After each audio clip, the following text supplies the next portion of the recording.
নমস্কার বন্ধুরা, দফাদার kitchen with village ফুডে আমার সকল বন্ধুদেরকে স্বাগত জানাই। আজকের ভিডিওতে আপনাদের সঙ্গে শেয়ার করব বরবটি আলু দিয়ে সুন্দর একটা মাখো মাখো রসার রেসিপি। এই রেসিপিটা কিন্তু আপনারা সকালে ব্রেকফাস্টে কিন্তু রুটি লুচি ভাতের সঙ্গেও খেতে পারবেন। এখানে বরবটিগুলোকে এরকম করে কেটে নিয়েছি লম্বা লম্বা করে, আর আলুগুলোকে এরকম ছোট ছোট ডুমু ডুমু করে কেটে ধুয়ে নিয়ে এসেছি। তেল গরম হয়ে গেলে প্রথমে বরবটিগুলোকে দিয়ে ভেজে নেব।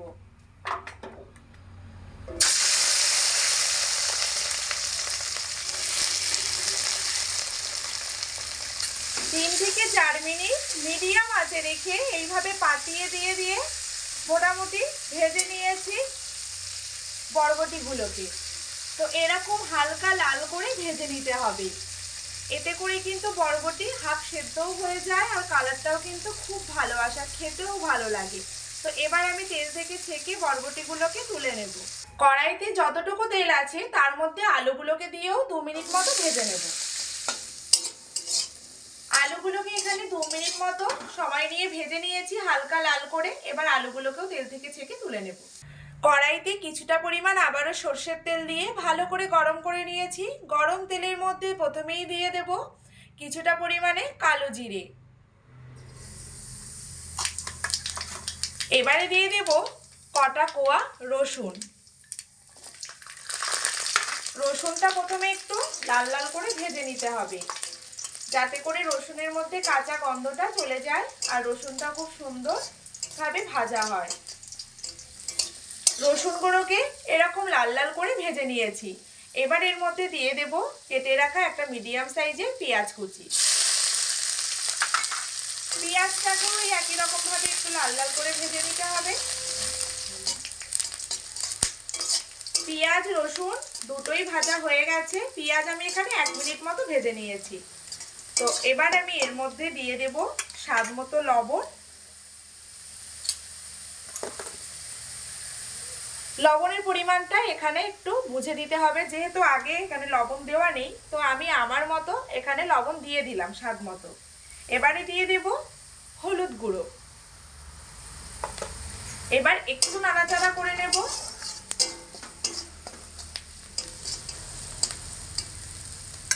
এবার আমি এর মধ্যে দিয়ে দেব কাঁচা লঙ্কা বাটা, আদা বাটা আর জিরে মরিচ বাটা।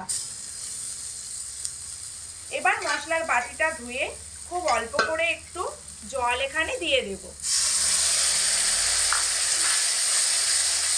এবার মশলাটাকে একটু ভালো করে কষিয়ে নেব, যাতে করে মশলার ভিতরে কাঁচা গন্ধটা না থাকে। মশলার মধ্যে জল দিয়ে ভালো করে কষিয়ে নিয়েছি। তো মশলা আমার এখানে কষানো হয়ে গেছে আর মশলা থেকে কিন্তু তেল ছাড়তে শুরু করেছে আর সুন্দর একটা মিষ্টি গন্ধ বেরোচ্ছে। এবার আমি এর মধ্যে ভেজে রাখা বরবটি আর আলু দিয়ে দেব।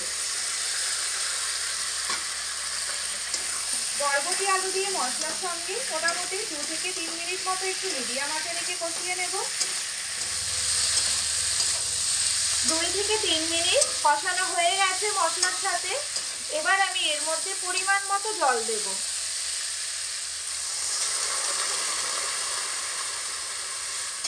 এখানে কিন্তু রসাটা একটু মাখো মাখো হবে, সেই জন্য জলটা একটু বুঝে দিতে হবে পরিমাণ মতো। তো আমি এখানে এরকম জল দিলাম, যাতে গ্রেভিটা একটু মাখো মাখো হয়। এবার আমি এর মধ্যে একটা ঢাকা চাপা দিয়ে হাই আঁচে রেখে মোটামুটি 4 থেকে 5 মিনিট মতো ফুটিয়ে নেব।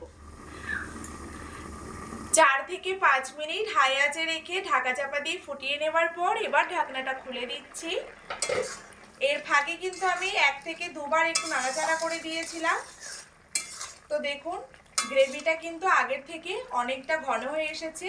আর এখানে চেক করে দেখছি, এই দেখুন বরবটিও কিন্তু গলে গেছে আর আলুও অনেকটাই গলে গেছে। এবার আমি এর মধ্যে দুটো জিনিস দিয়ে দেব।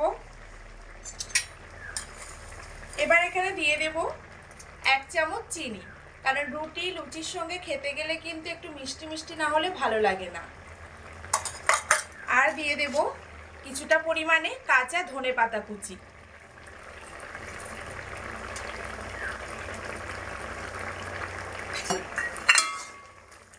হালকা একটু নাড়াচাড়া করে মিশিয়ে নেব। তো দেখুন গ্রেভিটা কিন্তু খুব সুন্দরভাবে ঘন হয়ে এসেছে, আর এই লাস্টে ধনেপাতা কুচিটা দিলে কিন্তু দারুণ একটা গন্ধ বেরোয়, খেতেও কিন্তু ভীষণ ভালো লাগে। এবার নামানোর আগে সবশেষে দিয়ে দেব খুব অল্প করে একটু গরম মশলার গুঁড়ো।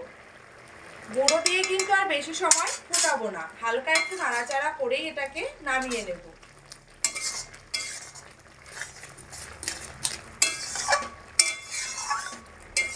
তো আমার এই রেসিপিটা বানানো হয়ে গেছে। তো খেতে কিন্তু বন্ধুরা ভীষণ ভালো লাগে। এই দেখুন রুটি লুচির সঙ্গে খাওয়ার জন্য একদম পারফেক্ট বরবটি আলুর এই মাখো মাখো রসার রেসিপি। আজকের রেসিপি বন্ধুরা আপনাদের কেমন লাগলো তা কমেন্ট করে জানানোর জন্য অনুরোধ রইল। আজকের মতো ভিডিওটা এখানেই শেষ করছি, দেখা হচ্ছে পরের ভিডিওতে। সবাই ভালো থাকুন, সুস্থ থাকুন, ধন্যবাদ।